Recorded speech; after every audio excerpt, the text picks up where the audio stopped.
সাদা পাথরে শুধু লুট নয়, হয়েছে হরিলুট। এ ঘটনায় যারাই জড়িত সে দলের কিংবা প্রশাসনেরই যেই হোক তার বিচারের ঘোষণা দিয়েছেন জনপ্রশাসন মন্ত্রণালয়ের সচিব ডক্টর মোহাম্মদ মোখলেসুর রহমান। সকালে প্রতিনিধি দল সহ ভোলাগঞ্জ সাদা পাথর এলাকায় যান তিনি। এ সময় সাংবাদিকদের তিনি আরও জানান, সাদা পাথর সহ অন্যান্য পর্যটন কেন্দ্রকে ঘিরে বিশেষ প্যাকেজ কর্মসূচি নেওয়া হবে। পাশাপাশি 24 ঘন্টা সিসি ক্যামেরার আওতায় থাকবে সাদা পাথর এলাকা।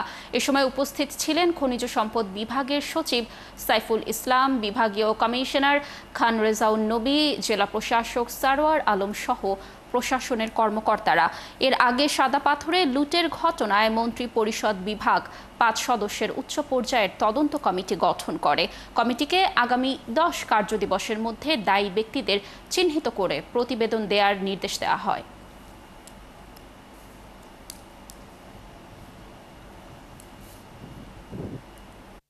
এখানে ফাংশনাল সিলেক্টেড যে লোকগুলো কাজ করবে জনগণের সাথে, আপনাদের সাথে মিলেমিশে।